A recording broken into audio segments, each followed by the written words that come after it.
31절까지의 말씀 우리 함께 보도록 하겠습니다. 우리 한 절씩 교독하겠습니다. 이사야 40장 26절로 31절 우리 한 절씩 교독합니다. 너희는 눈을 높이 들어 누가 이 모든 것을 창조하였나 보라. 주께서는 수요대로 만상을 이끌어내시고 그들의 모든 이름을 부르시나니 그의 권세가 크고 그의 능력이 강함으로 하나도 빠짐이 없느니라.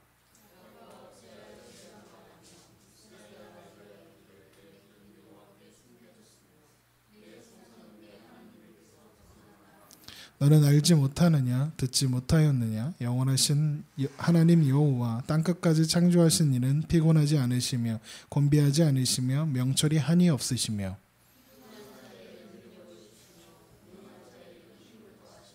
소년이라도 피곤하며 곤비하며 장정이라도 넘어지며 쓰러지되 오직 여호와를 앙망하는 자는 새 힘을 얻으리니 독수리가 날개치며 올라감 같을 것이요 다른 박질하여도 곤비하지 아니하겠고 걸어가도 피곤하지 아니하리로다.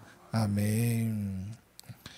수많은 사람들 중에서 바로 여러분을 그리고 한 사람 한 사람 여러분을 선택하시고 부르신 하나님 앞에 기쁨으로 그리고 감사로 영광으로 예배하며 나아가시는 여러분 되시기 바랍니다.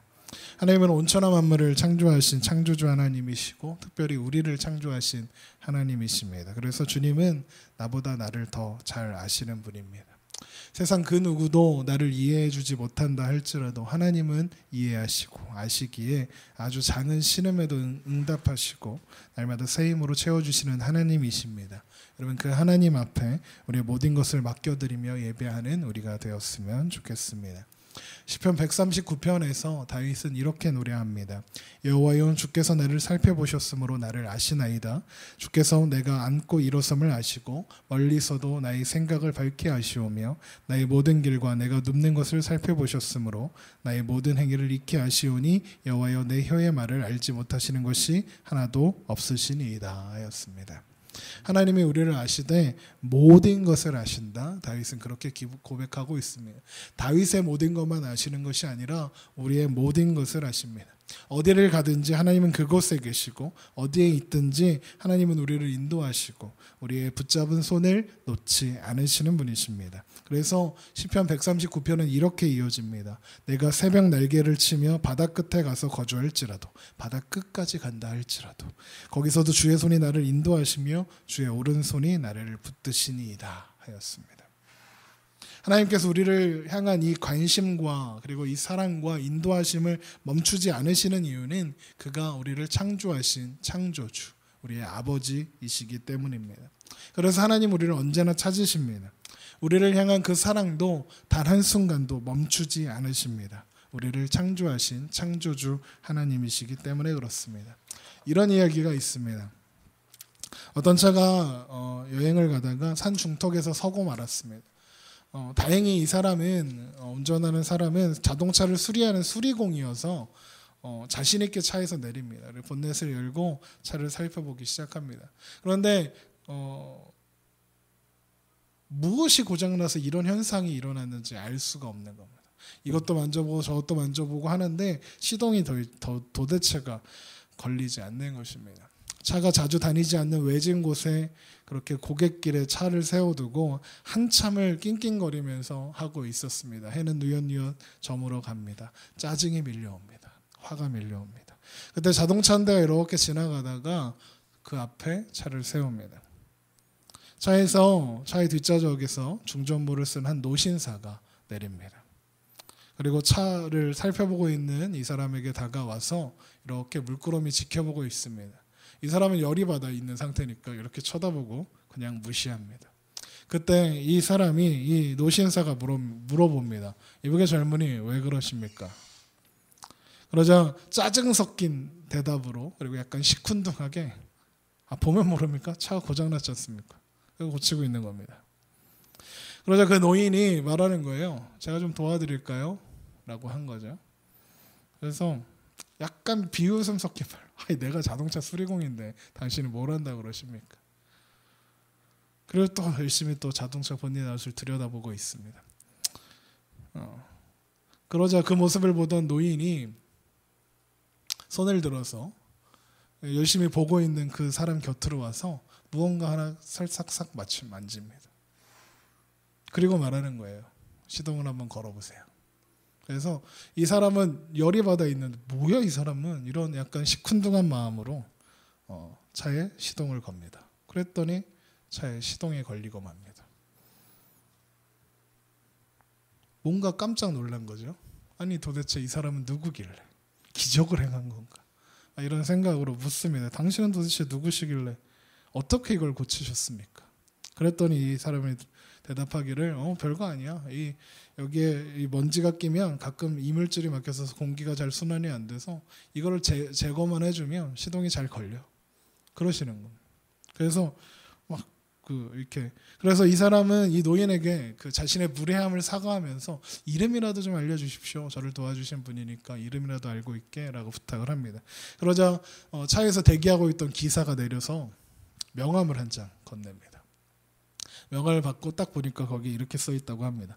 포드 자동차 주식회사 회장 헨리 포드, 이렇게 돼 있었다. 헨리 포드는 어떤 사람이었냐면 엔지니어 출신의 그 대기업을 이뤄낸 자동차 회사 회장이거든요. 그러니까 이 헨리 포드가 만든 차는 자기가 직접 설계한 차예요, 처음부터. 그러니까 자동차 수리공보다 훨씬 많이 그 차를 잘 알고 있었던 겁니다. 왜요? 그 차를 창조해낸 사람이었으니까요. 여러분, 그런 것처럼 하나님은 우리를 지으시고 창조하신 분입니다. 그래서 그분은 나보다 나를 더 잘 아십니다. 우리 창세기 1장을 한번 펴보겠습니다. 한번 성경을 펴보죠. 창세기 1장은 참 찾기 쉽습니다. 그렇죠? 맨 앞에 있으니까요. 저희가 오늘 교회 학교에서 성경 찾기를 이제 연습시키는 일을 시작을 했는데 성경 찾는데 10분 가까이 걸렸어요. 맞아요? 그래서 한 명씩 다 확인해 주느냐고. 네, 근데 네, 이게 참 중요한 훈련 같아서 지금 가르치기 시작했는데 창세기 1장은 너무 찾기 쉬워요. 그렇죠? 창세기 1장을 한번 보십시오. 온 세상이 어떻게 창조되었는지 이렇게 기록이 쭉 되어 있습니다. 그래서 하나하나 읽으면 시간이 많이 걸리니까 쭉 눈으로 확인하십시오. 첫째 날에 뭘 창조하셨습니까? 빛을 창조하셨고요. 둘째 날은 위아래의 물을 구분하시고 궁창을 만드셨습니다. 그 궁창이 우리가 생각하기 쉬운 표현으로 하면 하늘입니다. 그러니까 공간이 생긴 겁니다. 스페이스가 생긴 거죠. 그리고 셋째 날에는 그러니까 바다를 한 곳으로 모으시고 땅을 창조하십니다. 그리고 그 땅에 식물이 돋아나게 하셨어요. 그리고 넷째 날에는 이제 빛만 있었는데 그 빛을 주관하는 해, 달, 별을 창조하십니다. 그리고 다섯째 날에는 새와 물고기, 여섯째 날에는 땅에 기는 모든 동물들과 그리고 가장 중요한 사람을 창조하십니다. 여기에 이것을 표로 만들어 보면 이렇게 되거든요. 보이세요? 첫째 날 빛, 둘째 날 하늘, 셋째 날 바다와 육지, 식물, 넷째 날 해, 달, 별, 다섯째 새와 물고기, 여섯째는 짐승과 사람입니다. 자, 여기에는 한 가지 공식 같은 게 숨겨져 있습니다. 규칙이 하나 있는데 어떤 규칙인지 아시겠습니까? 찾았어, 준이? 오타가? 어디? 여섯째 날. 미안합니다. 오타가 있군요. 네, 규칙이 있는데 뭔지 아시겠습니까?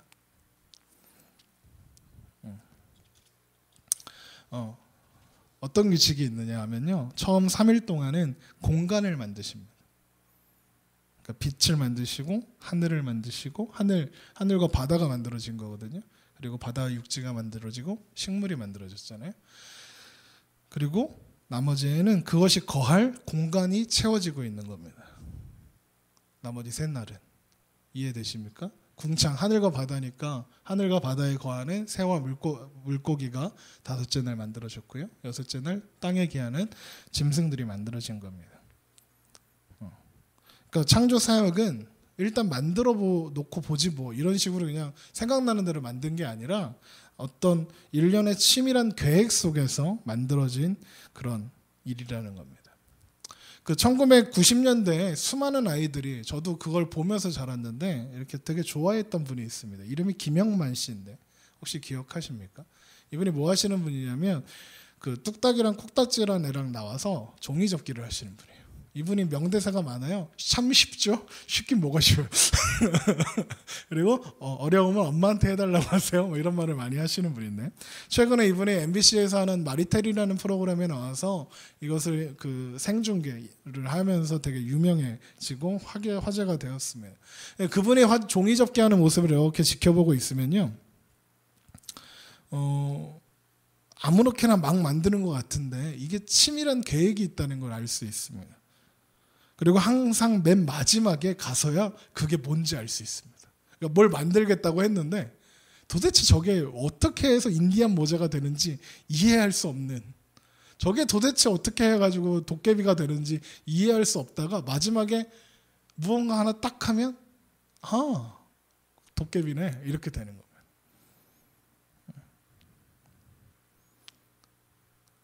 이렇게 김영만 선생의 그 종이접기 속에서도 맨 마지막에 하이라이트가 있더라고요.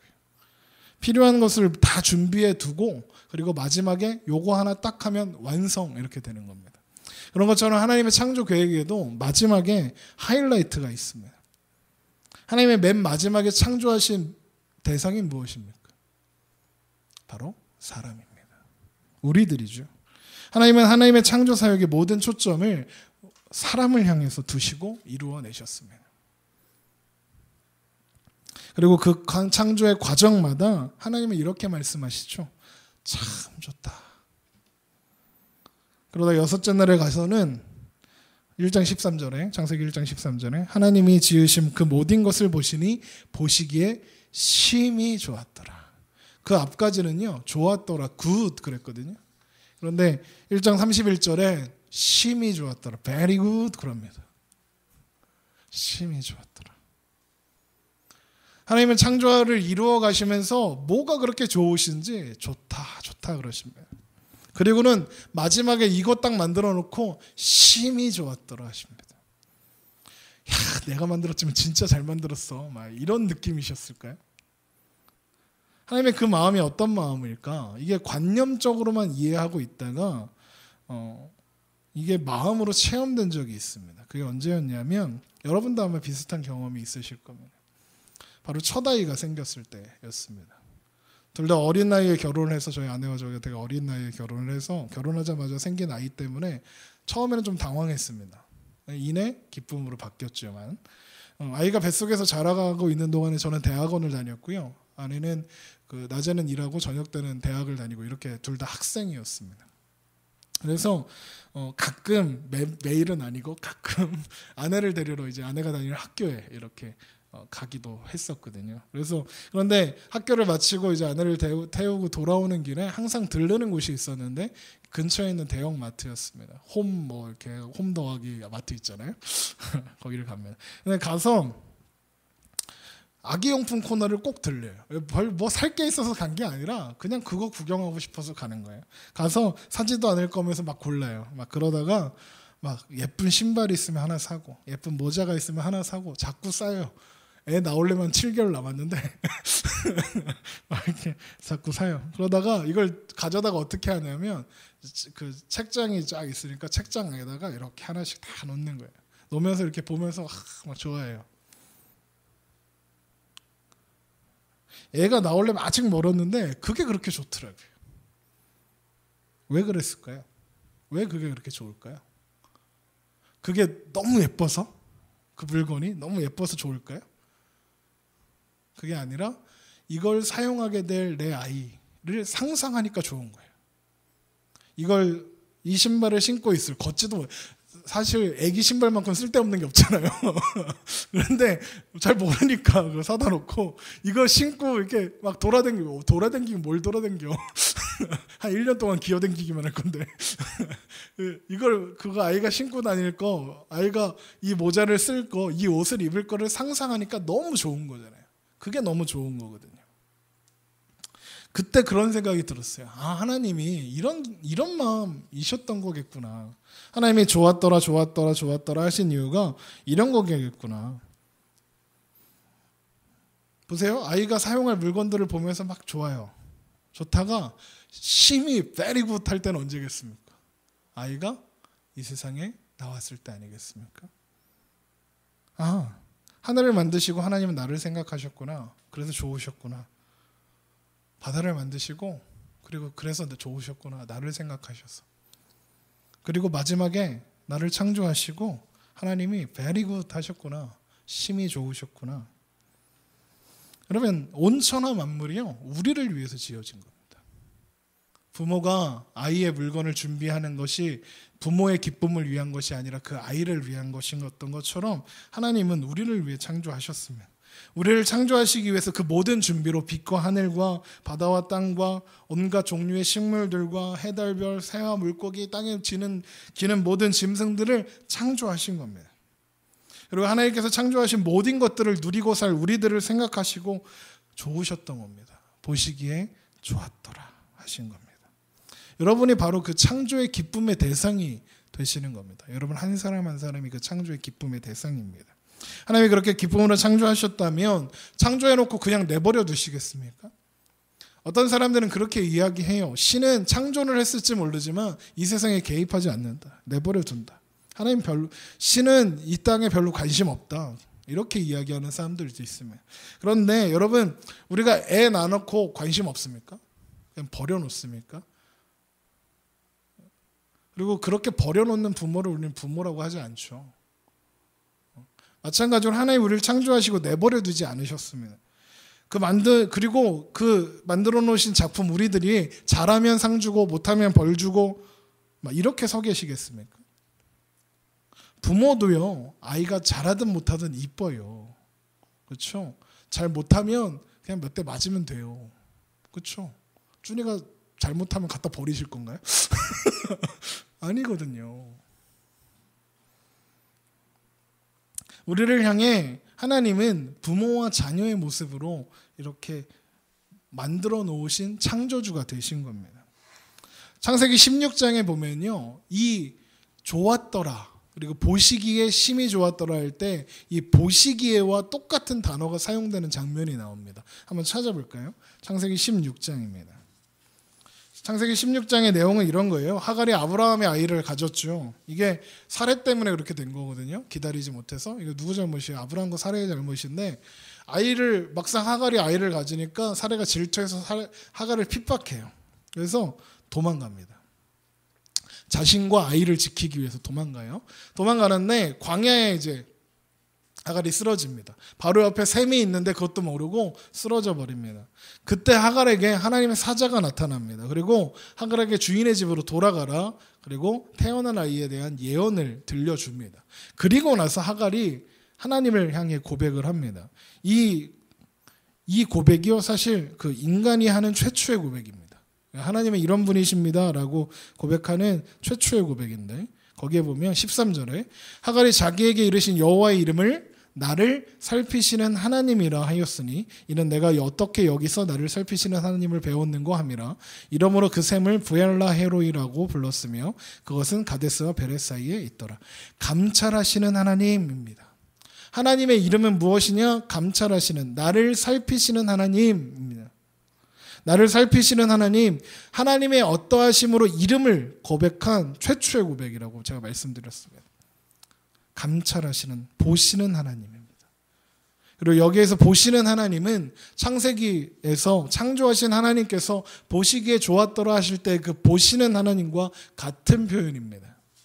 그래서 보시는 하나님은 보호하시는, 나를 살피시는 하나님이십니다.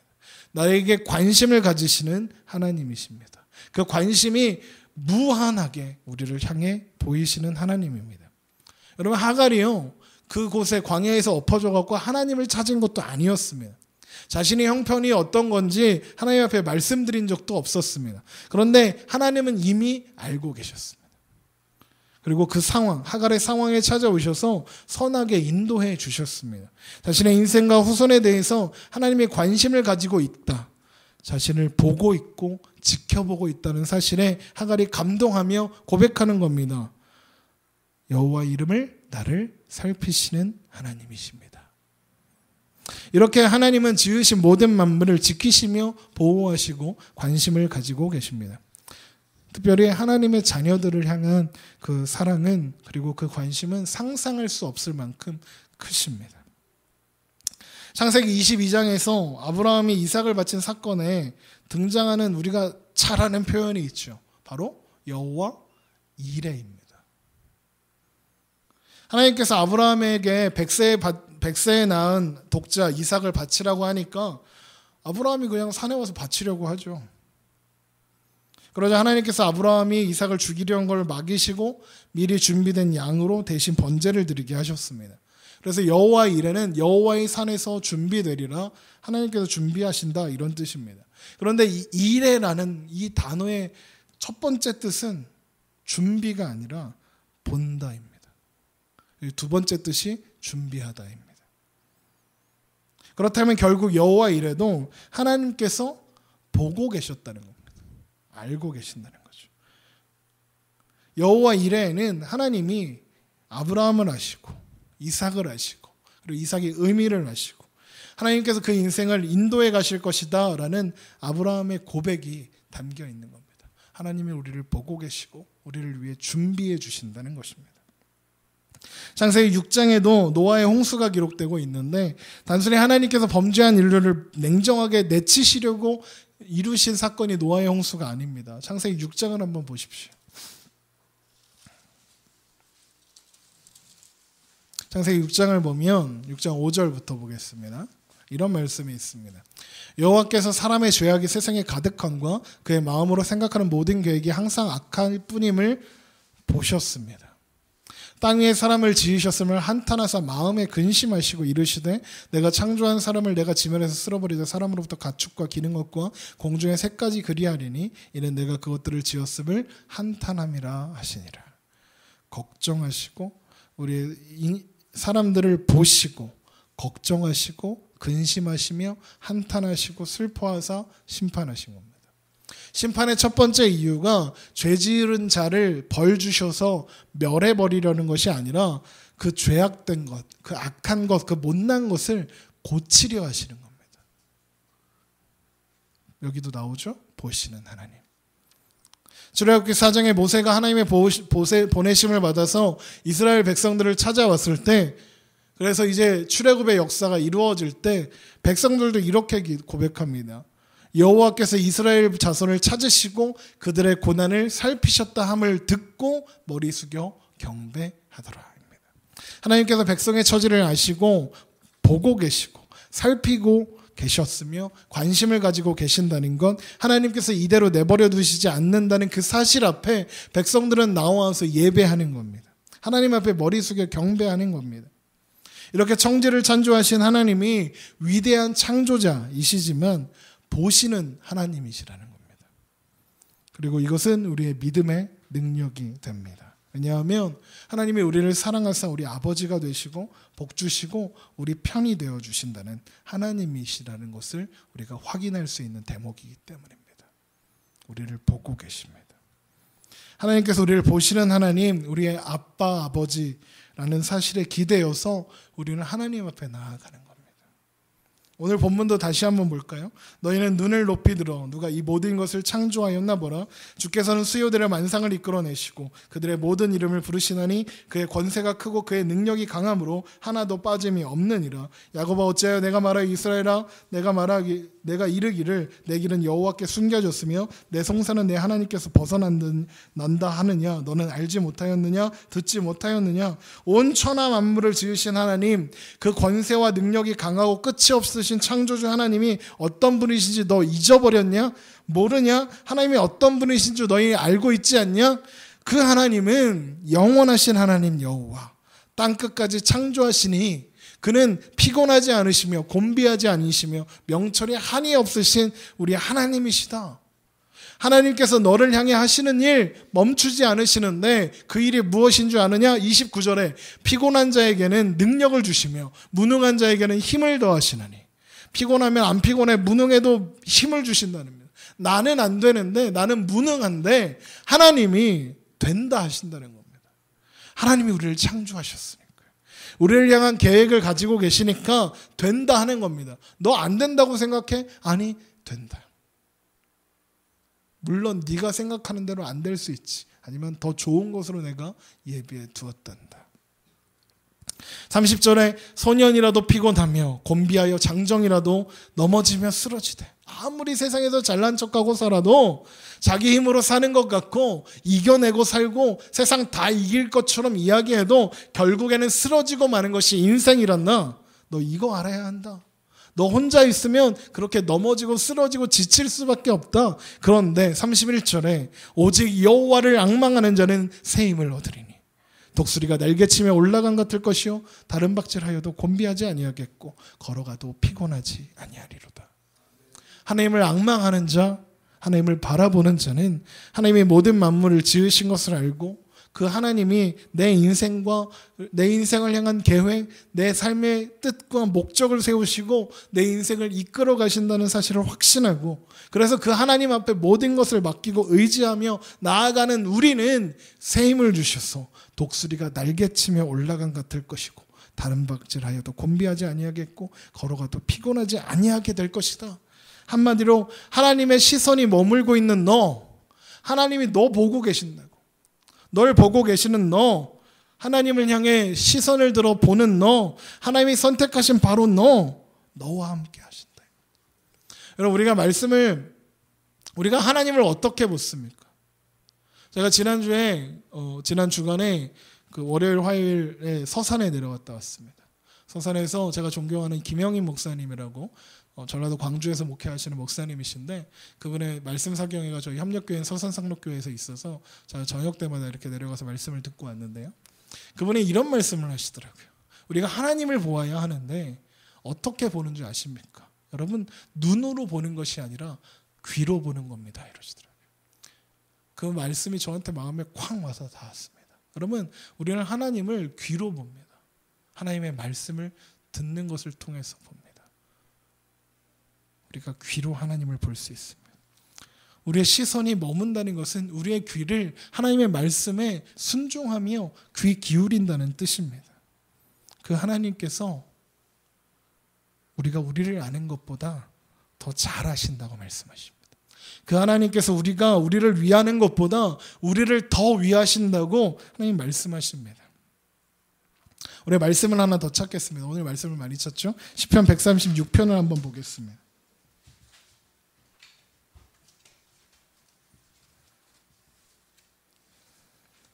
시편 136편 5절부터 보도록 하겠습니다.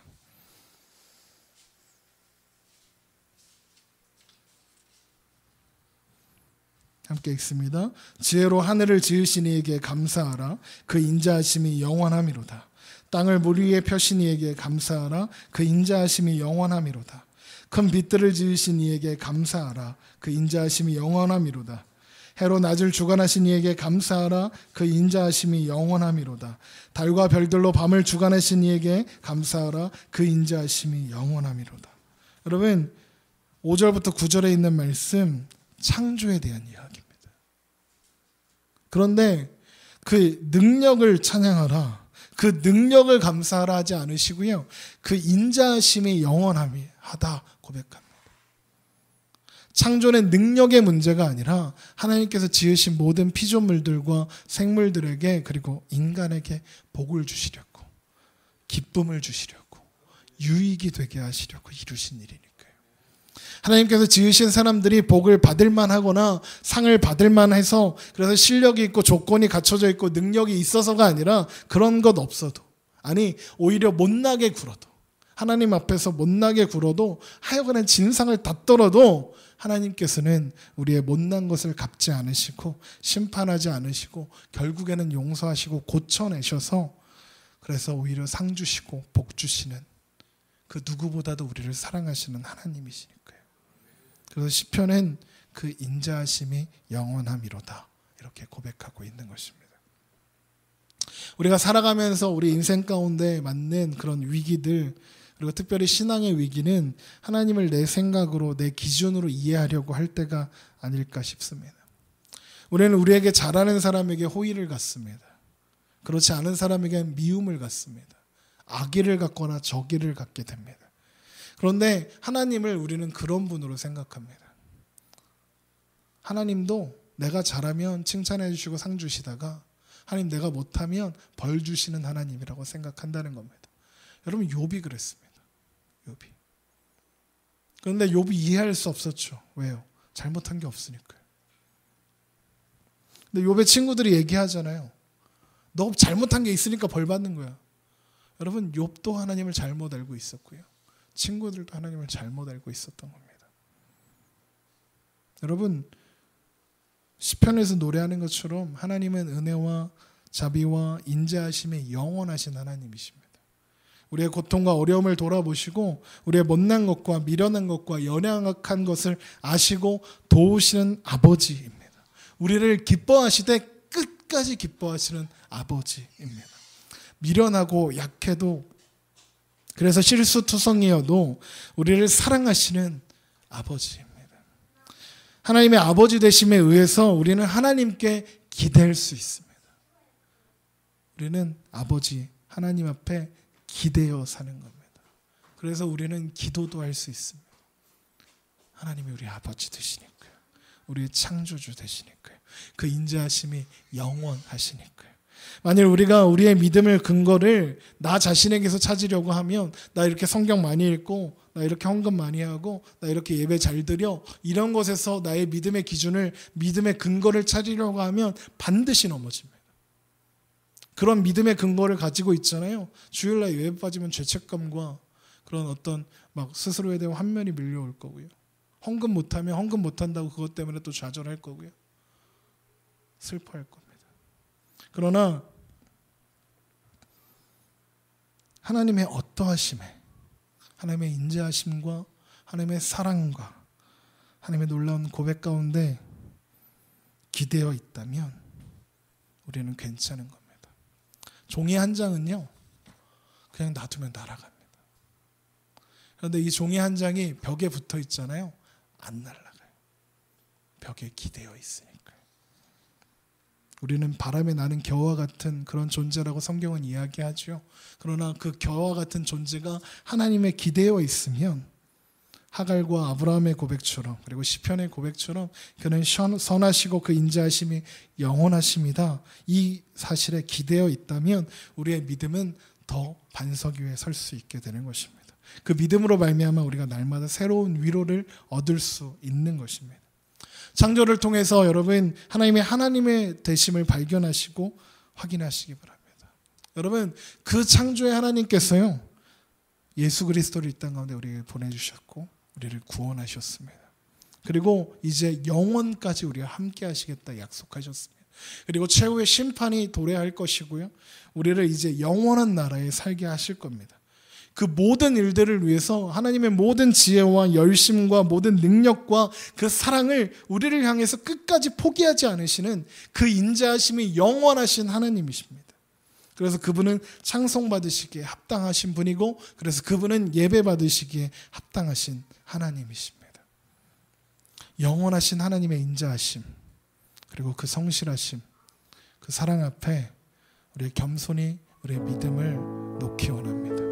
우리의 마음을 그 하나님 앞에, 하나님 곁에 두기 원합니다. 우리의 모든 삶의 소망과 삶의 이유를 하나님 앞에 기대어 놓기 원합니다. 바로 그곳에 우리의 진정한 평안이 있고, 우리의 진정한 기쁨이 있고, 진정한 만족이 있음을 여러분 믿으시기 바랍니다. 우리가 하나님과 함께 삽니다. 그리고 하나님의 기대어 삽니다. 우리는 혼자 서 있는 것이 아니라 하나님 앞에 기대어 사는 사람들입니다. 여러분 기억하시고 붙잡으시기 바랍니다. 우리 시간 함께 찬양하며 나아가기 원합니다. 우리 아버지 되시는 하나님, 믿음으로 함께 고백합니다.